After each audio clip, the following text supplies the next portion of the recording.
buhay mo. At yung purpose mo ay nakakonektado sa identity mo. Kaya it's so important po na malaman natin kung ano ang tunay at tamang identity natin para maging tama din po ang ating pamumuhay. Amen? So ngayon po, ang ating pong pag-uusapan is being hidden. I am hidden in God. Pakisabi po, I am hidden in God. Matatagpuan po natin ang identity na to sa Colossians 3:3. Pakibuksan po natin ang ating Bible sa Colossians 3:3. Ang sabi po dito, for you have died and your life is hidden with Christ in God. Pakisabi po, hidden with Christ in God. Hidden with Christ in God. So, yan po yung isa sa identity po natin that we are hidden in God. Ano nga ba yung ibig sabihin ng being hidden in God? Okay, meron po tayong 3 points today na magbibigay po sa atin ng katotohanan o magbibigay ng liwanag po sa atin kung ano nga ba yung ibig sabihin na we are hidden in God. Una po is we are covered in Christ's righteousness. Pangalawa, we are covered in Christ's glory. And pangatlo, we are covered in Christ's security. Okay? Binabalot po tayo. Dahil po binabalot tayo, nagdala po ako ng isang balabal. Pakiabot niya ako ng balabal ko. Sorry, hindi ko ng balabal. Thank you so much. Ayan.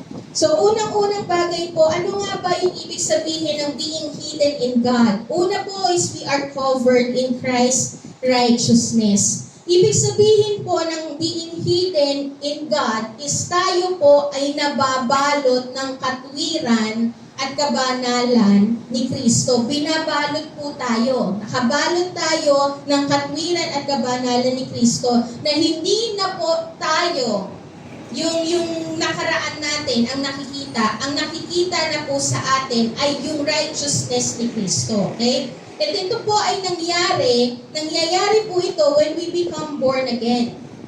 Ang mga taong makakaranas po to be hidden in God are those people who accepted Jesus as their personal Lord and Savior.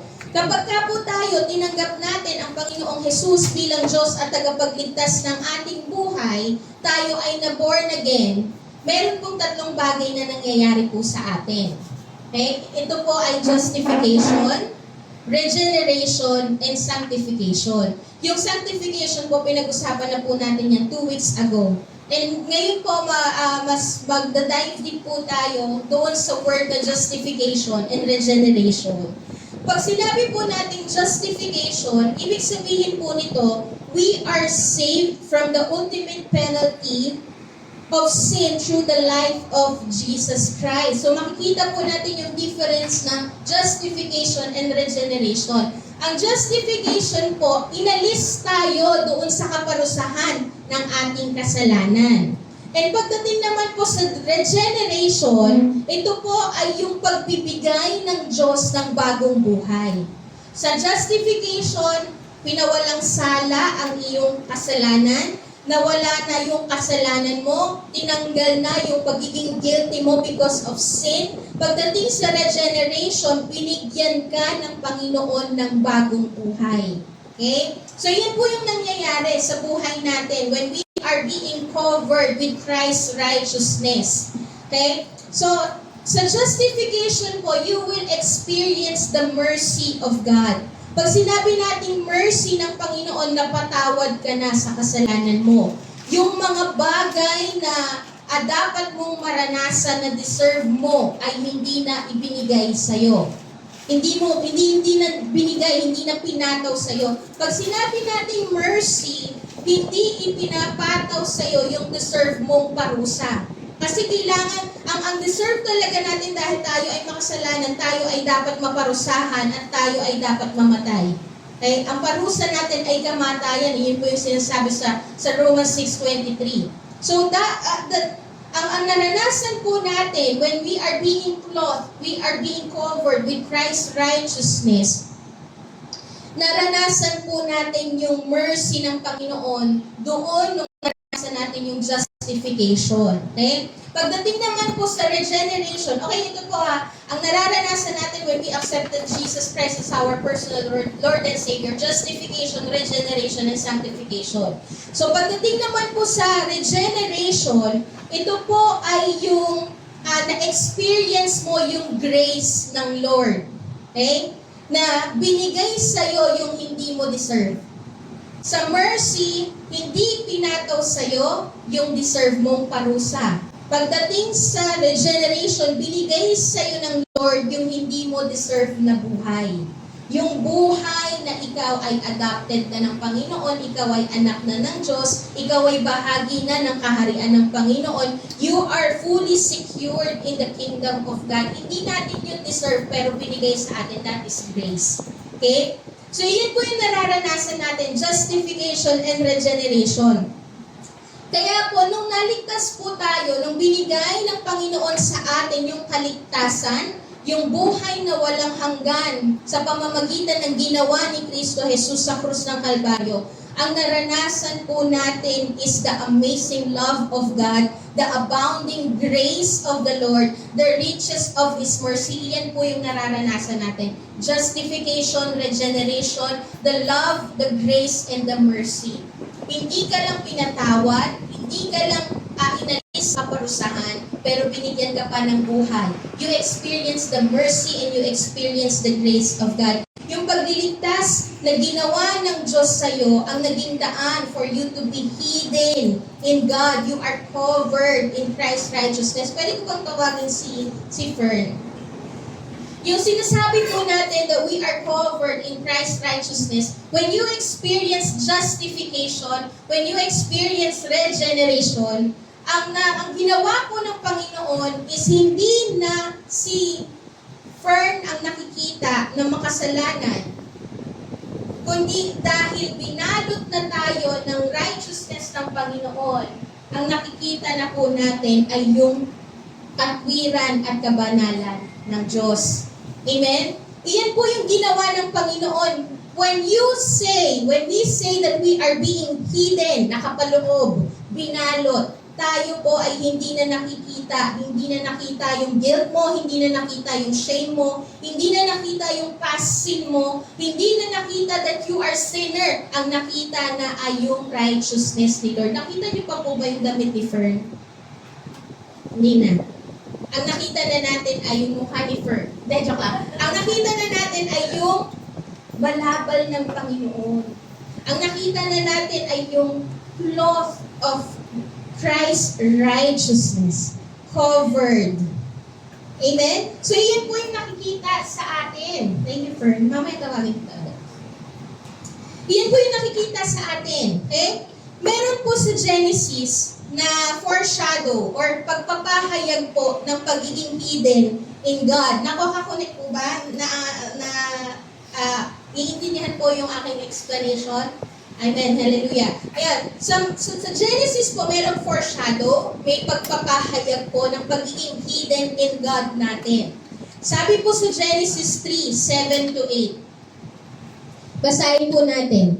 Then the eyes of both were open, and they knew that they were naked, and they sewed fig leaves together and made themselves loincloths. And they heard the sound of the Lord God walking in the garden in the cool of the day. And the man and his wife hid themselves.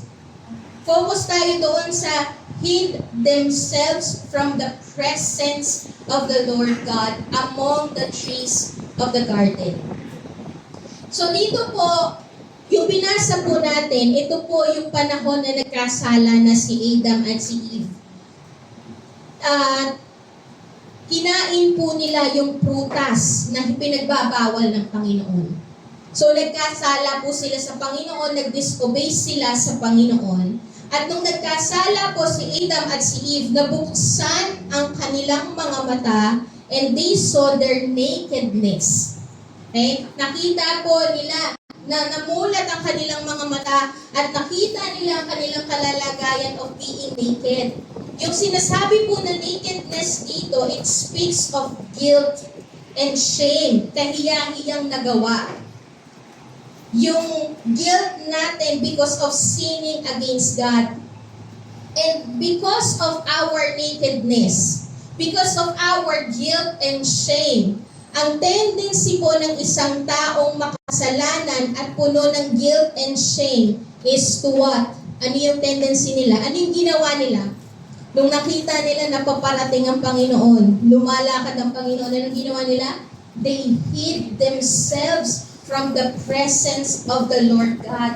Iyan po yung tendency ng mga tao when they are full of guilt and shame, that is to hide from God. Pero ang nais po ng Panginoon is to be hidden in God. The Lord doesn't want you to hide from God. He wants you to be hidden in God. Yung sinasabi po natin dito na hide from God is lumayo at magtago sa Diyos. Kung titignan po natin dito, ang pinag-uusapan natin is to be hidden. Mabalot tayo ng katwiran ng Panginoon. Pero ang ginagawa po ng kaaway na kasinungalingan and deception, kung papansinin po natin dito sa Genesis 3, 7 to 8, you see here that the enemy wants you to hide from God instead of being hidden in God.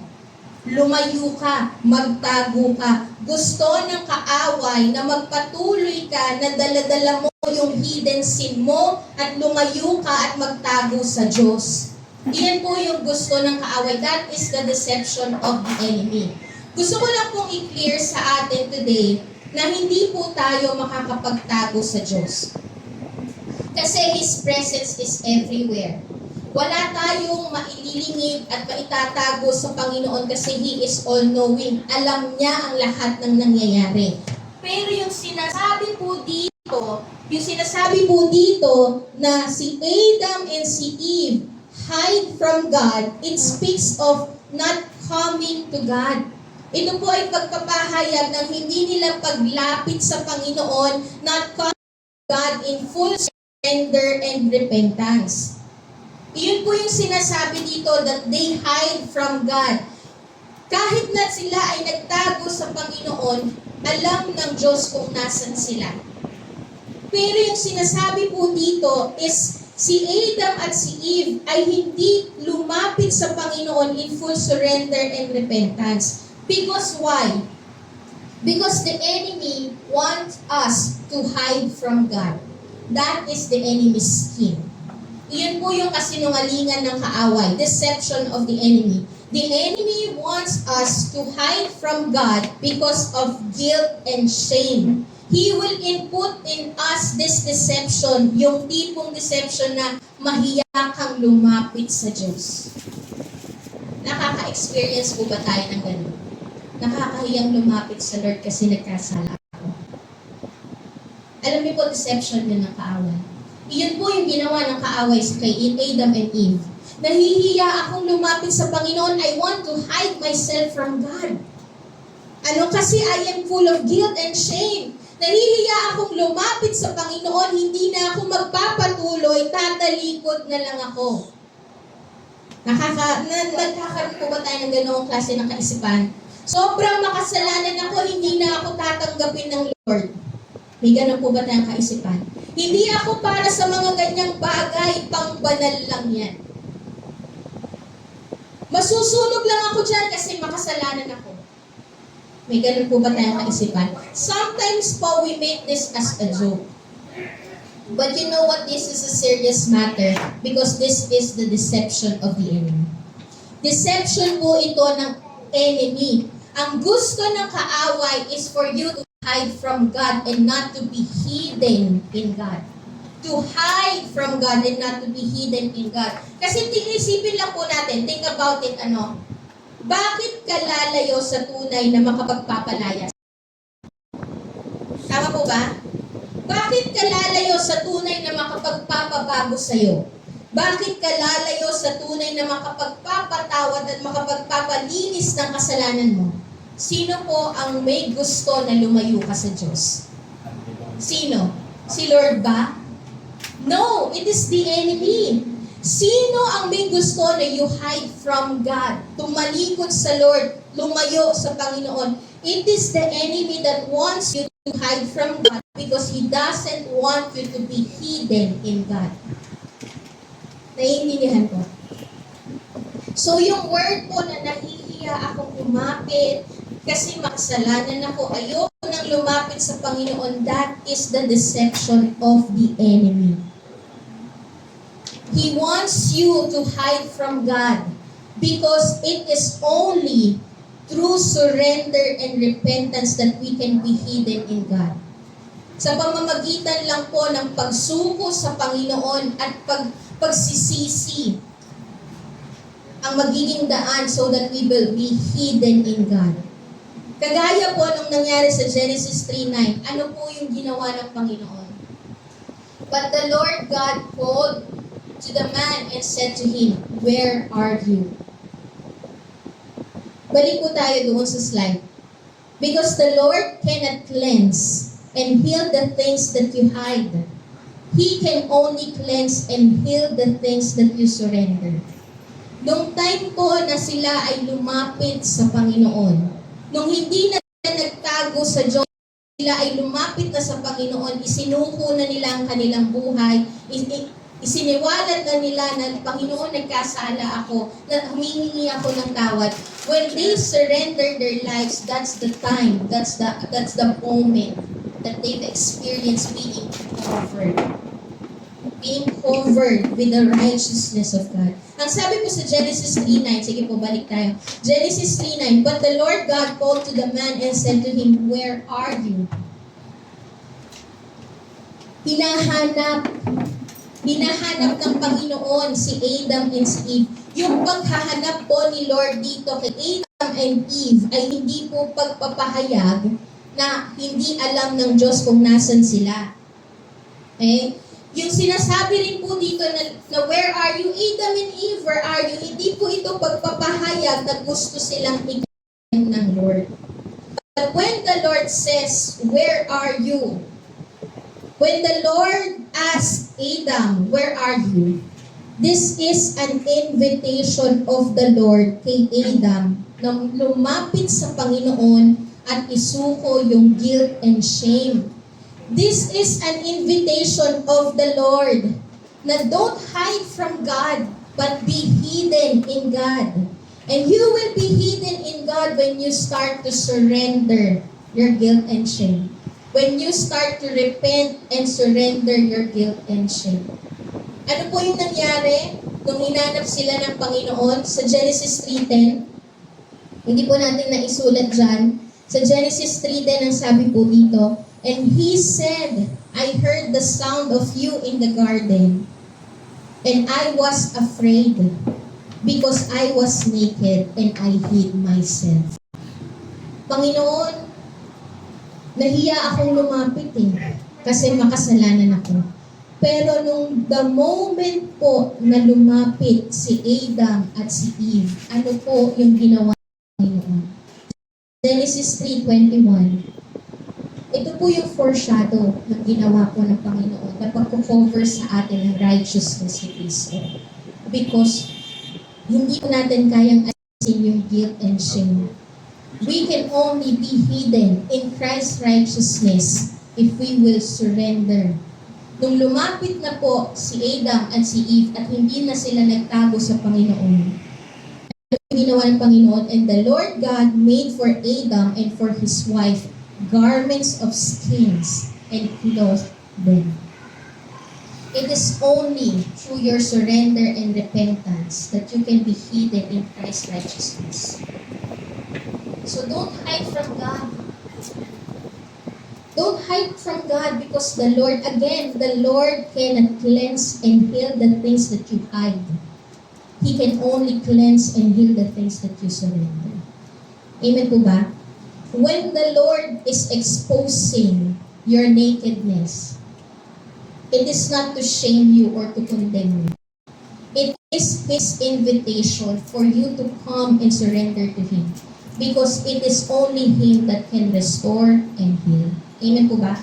It is only Him. It is only Him that can take away your guilt and shame. And it is only name that can cover you in Christ's righteousness. Kaya huwag tayong magpa-deceive sa kaaway na lumayo sa Panginoon, mahiya sa Panginoon. Huwag kang lalayo, huwag nating hayaang lumayo tayo sa Panginoon kasi ang Panginoon lang ang makapag-aalis ng guilt and shame. Ang Panginoon lang ang makapag-aalis ng mga bagay na nagpapapigat sa buhay mo, and it is only God who can restore and heal you when you surrender. Amen po ba? For us to be covered in Christ's righteousness, we don't need to hide from God, but be hidden in God through surrender. Amen po ba? Be hidden in God through surrender. Naintindihan po? Nakaka-connect po tayo? Sa pangalawa po, we are covered in Christ's glory. Being hidden in God po is not just being covered in Christ's righteousness, but being covered in Christ's glory.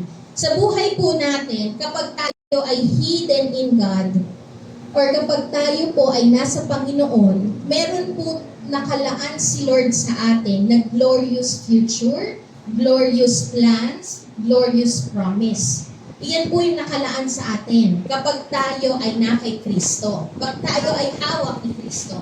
May glorious plan siya, may glorious promise siya, may glorious future tayo sa Kanya. Pero ito po yung ginagawa ng Panginoon. Pakita po natin yung slide next. Next slide. Na-illustrate ko na po ata yung sa inyo last, yung promise fulfilled. Balik tayo. Ayan. Yung promise revealed. Pagka may ni-reveal po si Lord sa inyo na pangako, bago po niya yan i-fulfill sa buhay natin, bago ka po papuntahin ng Panginoon sa promise fulfilled, the Lord will put you in a journey of being hidden. Hidden moments. Your hidden moments. Doon po sa life in between, nung pinangako ng Panginoon, nung sinabi ng Diyos ang pangako niya, at doon sa moment na mararanasan mo na ang pagtupad ng Diyos sa pangako niya, makakaranas ka po doon sa hidden moments. Yung life in between is yung hidden moments. At yung nangyayari po dito sa hidden moments na yan, is yung dying to self. Dying to yourself. Mamamatay ka sa sarili mo. Yan po yung ginagawa ng Panginoon in hidden moments. Bago ka po muna dali ng Panginoon doon sa future glory, you need to die to yourself first. Kagaya na lang po ng isang seed. Sige po, next slide. Ang isang seed po, meron siyang glorious future. Tama po ba? Ang isang seed, kahit na maliit lang yan, meron niyang glorious future. Ano yung glorious future niya? Maging isang mayabong at mabungang puno. Yan po yung glorious future niya. Pero mangyayari yung glorious future ng isang seed if kailangan po itong maging planted. Okay? Kailangan muna itong i-plant. Mangyayari yung glorious future ng seed, it needs to be planted. And to be planted po, it is like being hidden, kagaya po nung nangyari dito. Para siyang nakatago. That is His hidden moments. And yung hidden moments po na yan, the seed must die. Ang binhi po ay dapat mamatay. Kailangan niyang mamatay sa pagiging seed niya para mangyari yung glorious future ng pagiging mayabong at mabungang puno. Kapag dumaan ang seed doon sa hidden moments, kapag dumaan ang seed doon sa dying to self, hindi na seed ang makikita mo. Hindi na siya seed na makikita mo. Ang makikita mo na ay puno. Kapag namatay ang seed, hindi na seed ang makikita. Ang makikita na puno. Sabi po sa John 12:24, sinasabi ko sa inyo ang totoo. Malibang mamatay ang isang butil ng trigong itinanim sa lupa, mananatili itong nag-iisa. Ngunit kung mamatay, tutubo ito at mamumunga ng marami. Kailangan mamatay. Sa hidden moments, for us, bago tayo dali ng Panginoon sa promise fulfilled, the Lord will put you in hidden moments for you to die to yourself. Para maging handa ka doon sa fulfilled sa promise fulfilled. Sa 1 Corinthians 15:36, ito ang sagot ko sa taong iyan na walang nalalaman. Ang inihahasik na binhi ay hindi mabubuhay hanggat hindi ito namamatay. So para po tayo makover fully na glory ni Lord, para fully makita ang glory ng Panginoon sa buhay natin, kailangan mo munang mamatay sa sarili mo. Kasi hindi po mahahayag si Kristo sa buhay natin kung ang buhay pa rin sa atin ay sarili natin. Naiintindihan mo? Hindi po makikita ng gusto, hindi magmamanifest ng gusto si Kristo sa buhay natin kung ang nangyayari pa rin buhay ka sa sarili mo. This is also a parallel of the book of Galatians, yung sinasabi ni Paul na hindi ako nabubuhay sa sarili ko, kundi si Kristo na ang nabubuhay sa akin. Sa Galatians 2:20, ang sabi po dito, namatay akong kasama ni Kristo sa krus. Hindi na ako ang nabubuhay sa aking sarili, kundi si Kristo na. Ipinamumuhay ko ang buhay kong ito sa pamamagitan ng pananampalataya sa anak ng Diyos na nagmamahal sa akin at nag-aalay ng buhay niya para sa akin. Balik po tayo doon sa verse na binasa natin kanina sa Colossians 3:3. Being hidden in God. Yung pagiging balot ng Panginoon sa ating buhay, ang ibig sabihin po nun is for you to die to yourself. For you have died. Para magkaroon ka ng buhay kay Kristo, kailangan mong mamatay sa sarili mo. Para mangyari na mag-manifest, makita higit ang glory ng Panginoon sa buhay natin, we need to die to ourselves. And the Lord will put you in hidden moments for you to die to yourself. Ano po yung mga bagay na dapat mamatay sa atin? Sa Colossians 3:5, ano po yung mga bagay na sinabi doon sa Colossians 3:5 na dapat patayin natin? Sabi po dito, kaya patayin nyo na ang anumang kamunduhang nasa inyo. Ang sexual na imoralidad, kalaswaan, pagnanasa, at kasakiman na katumbas na rin ng pagsamba sa Diyos-Diyosan. Masisira ang plano ng Diyos kung hindi ka mamamatay sa mga bagay na ito.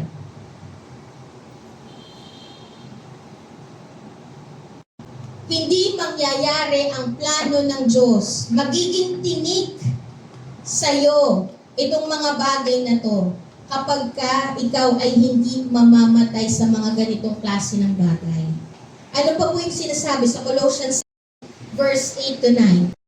Pero ngayon, dapat na ninyong itakwil ang lahat ng ito, hindi lang po sexual immorality, kalaswaan, pagnanasa, kasakiman, pero ito rin po yung mga bagay na nasa puso natin. Galit, puot, sama ng loob, paninira ng kapwa at mga bastos na pananalita. Huwag kayong magsisinungaling sa isa't isa dahil hinubad niyo na ang dati ninyong pagkatao at masasamang gawain. Iyan po yung mga bagay na kailangan mamatay sa atin, yung galit. Kung may galit pa tayo, the Lord is putting us in hidden moments so that yung galit, yung puot, yung sama ng loob ay mamatay sa buhay natin. Yung paninira ng kapwa, yung lagi kang nagbibigay ng false report, na yung false report na yan ay nagdudulot ng division, nagdudulot ng strife, nagdudulot ng misunderstanding. Yung mga bastos na pananalita, yung mga green jokes natin, hindi rin po yan maganda sa mata ng Panginoon. Gusto ng Panginoon mamatay tayo doon sa mga bagay na to. At ano po yung bagay na dapat na mabuhay sa atin? Ano yung mga bagay na gusto ng Panginoon na buhayin sa buhay natin kaya tayo dinadala ng Diyos sa hidden moments? Sabi po dito sa Colossians 3:12 to 15, kaya bilang banal at minamahal na mga pinili ng Diyos, dapat kayong maging mapagmalasakit, maganda ang kalooban, mapagpakumbaba, mabait at mapagtiis, magpasensyahan kayo sa isa't isa at magpatawaran kayo kung may hinanakit kayo kanino man. You need to know how to say sorry. Dahil pinatawad din kayo ng Panginoon at sa sa lahat, magmahalan kayo dahil ito ang magdudulot ng tunay na pagkakaisa. Ang pagmamahal ng Diyos ang magsasabi na tayo ay tunay na disipulo ng Panginoon. Paghariin ninyo sa mga puso nyo ang kapayapaan ni Kristo sapagkat bilang mga bahagi ng iisang katawan, tinawag kayo ng Diyos upang mamuhay ng mapayapa, dapat din kayong maging mapagpasalamat. Sa Bible po, marami pong example ng mga tao na dinala ng Diyos sa hidden moments. Marami pong mga tao sa Bible na may binigay ang Panginoon na revelation, na promise, and bago po sila dali ng Panginoon doon sa promise fulfilled, bago tuparin ng Diyos yung pangako niya, yung plano niya, dinaan po muna sila sa hidden moments. Nagkaroon muna sila ng hidden moments. Sino po yung mga tao na yon? Bigyan ko po kayo ng example para mas mag-grasp po natin yung being covered in Christ's glory. Si Joseph. Punta tayo doon sa illustration ng promise revealed, promise fulfilled. Si Joseph po, may ni-reveal si Lord sa kanya through dreams. Ano po yung ni-reveal ng Diyos sa kanya? Na siya ay mamamayagpag. Na siya ay ilalagay ng Panginoon sa isang mataas na posisyon that the people will bow before. That is the promise revealed through dream. Pero bago po siya dinala ng Panginoon doon sa palace, o bago tinupad ng Diyos yung pangako ng Lord sa kanya, dinaan po muna siya sa hidden moments. Ano yung nangyari sa buhay niya?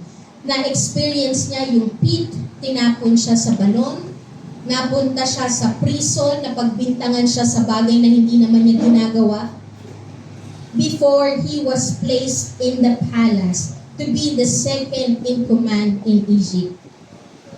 Yung pit, yung prison, that is the hidden moments of Joseph. Yung hidden moments na ginawa ng Diyos sa buhay niya. It is the preparation to dying to self. Para pagdating sa promise fulfilled na siya ay nasa second in command na, he will not take the glory. Para pagdating doon sa promise fulfilled na siya ay second in command na, he can now handle the position properly. The hidden moments is the preparation of the Lord for Joseph para maging handa siya doon sa kanyang doon sa promise fulfilled ng Diyos. Kasi ang gusto po ng Panginoon, pagtungtong mo sa promise fulfilled, or doon sa pagtungtong mo sa promise fulfilled moments of your life, wala nang ibang makikita kundi ang glory na lang ni Lord. Bakit? Kasi patay ka na sa sarili mo. Pwede ko bang tawagin din ulit si Fern? Ang gusto ng Panginoon, kaya niya tayo dinadala sa hidden moments. Pwedeng wilderness, waiting season, your pit, your problems, your prison. Kasi ang gusto ng Panginoon, mamatay ka sa sarili mo. At pagdating sa panahon, natutuparin na ng Diyos yung pangako niya, yung plano niya, yung greater plan niya, wala na pong ibang makikita. Hindi na makikita si Fern.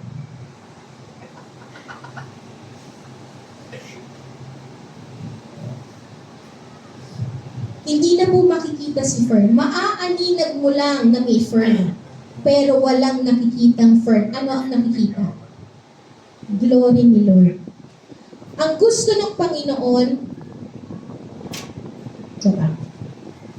ang gusto ng Panginoon sa mga hidden moments niya, o hidden moments mo, ikaw ay mamatay sa sarili.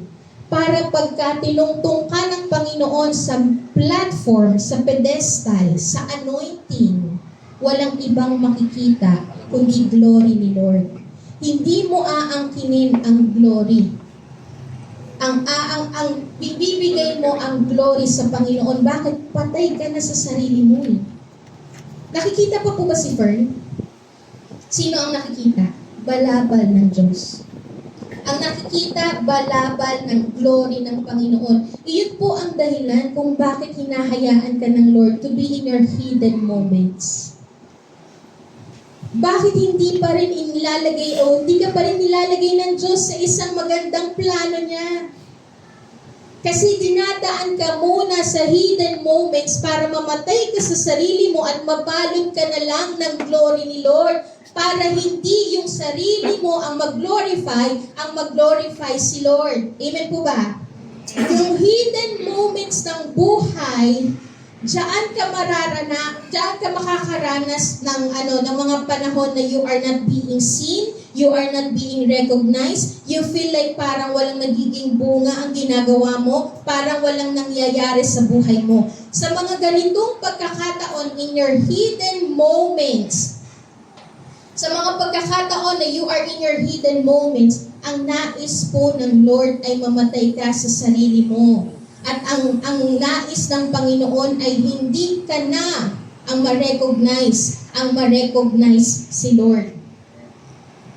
Na kapag walang nangyayari sa buhay mo because you feel like you are in your hidden moments, parang walang nangyayari sa buhay mo, ang nais ng Panginoon, mamatay ka sa sarili mo na hindi ka aasa sa paraan mo, but you will have unwavering faith and you will have a deeper trust in Him and a deeper dependence on Him. Iyon yung gustong ilabas ng Diyos. Sa hidden moments mo, hindi gusto ng Panginoon na nagre-reklamo ka. Gusto ng Lord mamatay ka sa pagre-reklamo. At ang gusto ng Panginoon ang makita na ay yung grateful. You are grateful, you have gratitude, pagiging tapat sa pagsunod na kahit walang nangyayari because you are in your hidden moments, nagiging tapat ka pa rin na sumusunod sa Panginoon, nagiging tapat ka pa rin na naglilingkod sa Diyos. Amen po ba? Marami pong mga characters sa Bible na dinaan ang Diyos sa hidden moments. Even Moses, before po siya gamitin ng Panginoon para palayain ang bansang Israel sa pagkakaalipin, siya po muna ay dinaan ng Diyos sa wilderness. Hinasa siya sa wilderness, niready siya sa wilderness para pagtungtong niya doon sa promise fulfilled, handa na siya. Si David din, ganoon din po ang ginawa ng Panginoon. Dinaan siya sa hidden moments. Ang pangako ng Diyos, magiging hari ka. Pero bago tuparin ng Diyos ang pagiging hari ni David, dinaan muna po siya sa hidden moments. Saan siya nakadaan? Sa death threat. Sa pagtatago sa kuweba. At doon sa mga panahon na siya ay nakatago sa kuweba, doon niya mas nakikita ang kapangyarihan ng Diyos. Doon siya mas nahahasa. Mas minumod ang kanyang character to be the rightful king of Israel. Yung hidden moments mo is God's preparation for your greater purpose. That's the reason why God put you in your hidden moments. Because it is God's preparation for your greater purpose. Again, para pagtungtong mo sa panahon na tutuparin na ng Diyos ang greater plan niya sa buhay mo, hindi ka na puno ng pride, hindi ka na puno ng sarili, hindi ka na self-centered, hindi ka na bitter. The Lord put you in your hidden moments para pagdating mo sa glorious plan ng Lord, you can handle well the anointing. The anointing doesn't make you arrogant, but the anointing makes you humble. Why? Patay ka na sa sarili.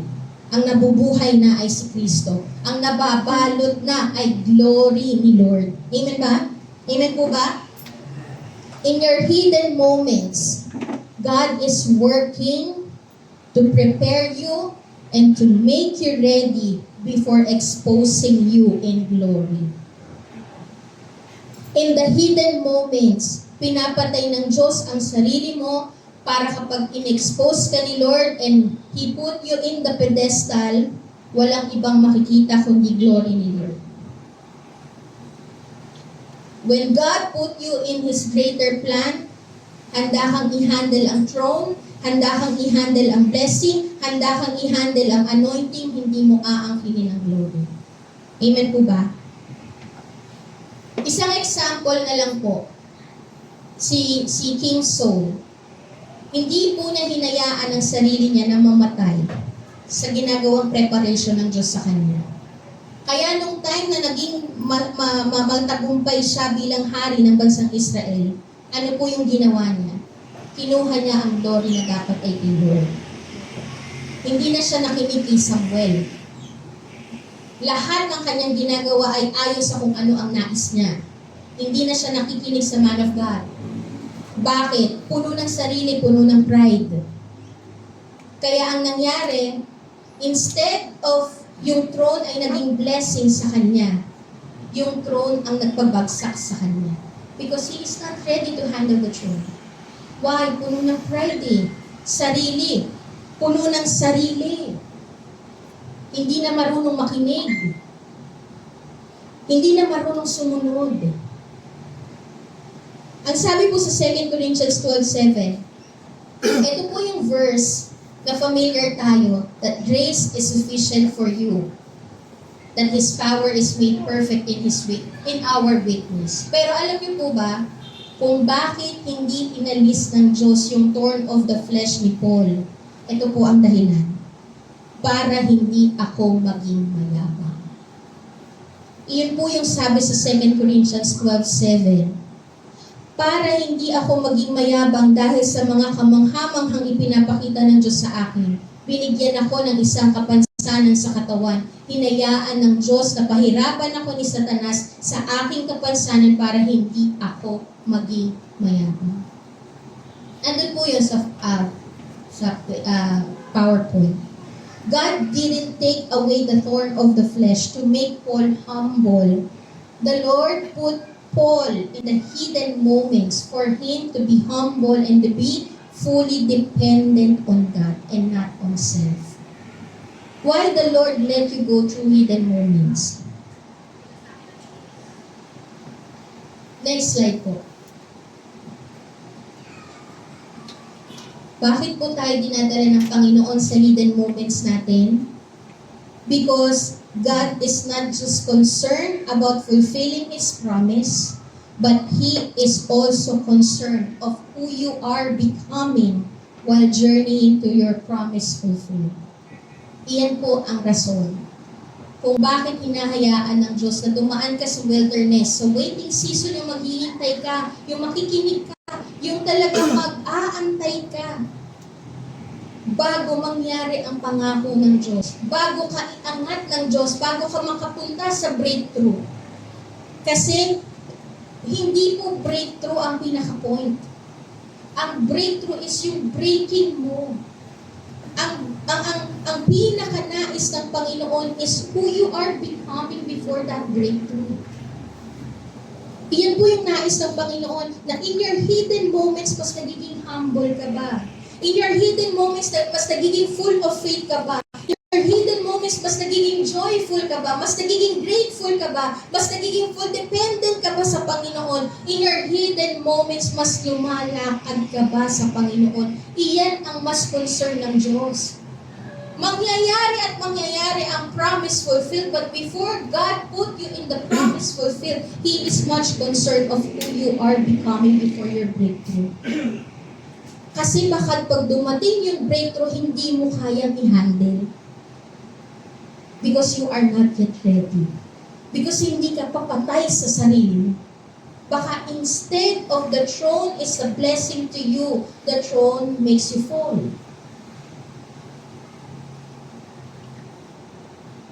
Ang concern po ng Panginoon, why God put you in the hidden moments? To mold you, to refine you, to purify you, for you not to get the glory from the Lord. For you to handle well the anointing, not to make the anointing, hindi para yung anointing ay maging dahilan kung bakit ka maging mayabang. And ang nais ng Panginoon, kaya hinahayaan kang dumaan sa hidden moments ng buhay para mas makilala mo kung sino ang kasama mo. Kung sino nga ba ang kasama mo on that hidden moments. Kung sino ba ang may hawak sa'yo while journeying patungo sa promise fulfilled. Iyon ang dahilan. Hindi ka lang basta minumod ng Panginoon, inaayos ng Diyos. Gusto niyang makilala mo sino ang kasama mo. Sino ang may hawak sa'yo while journeying on that promise for faith. Because when you experience hidden moments, and you know kung sino ang may hawak sa'yo, malalaman mo din that you are secure. Pangatlo po, covered in Christ's security. Being hidden in God is not just covered in Christ's righteousness, not just covered in Christ's glory, but also covered in Christ's security. Dahil alam mo kung sino ang kasama mo along the journey, alam mo na secure ka. Dahil kilala mo kung sino ang may hawak sa'yo, alam mo na secure ka. Being hidden with Christ means your life is safe and secure in Him. Sabi po sa Psalms 91:1, ang sino mang nananahan sa piling ng kataas-taasang Diyos na makapangyarihan ay kakalingain niya. This is the person. This is the God na kasama mo while going through hidden moments. Kakalingain ka ng Panginoon. Nakakaranas ka man ng mga problema, nakakaranas ka man ng refining, pero alam mo na sa kamay ng Diyos may pagkalinga. Amen po ba? Amen? Sa Psalms 91:4, iingatan ka niya gaya ng isang ibong iniingatan ang kanyang mga inakay sa lilim ng kanyang pakpak. Iingatan ka at ipagtatanggol ng kanyang katapatan. Andoon ang pagtatanggol ng Panginoon, andoon ang proteksyon ng Panginoon, that even though you are walking through the valley of the shadow of death, you are protected and you are secured. Iniingatan ka, kinakalinga ka ng Panginoon. Why? Because you are hidden in God. Kapag ka ikaw ay hidden, balot ng kapangyarihan ng Diyos, no one can touch you. Amen po ba? Meron mang dumating na storm, hindi ka matatakot because the Lord hides you. Because the Lord conceal you. Fully secured ka sa lilim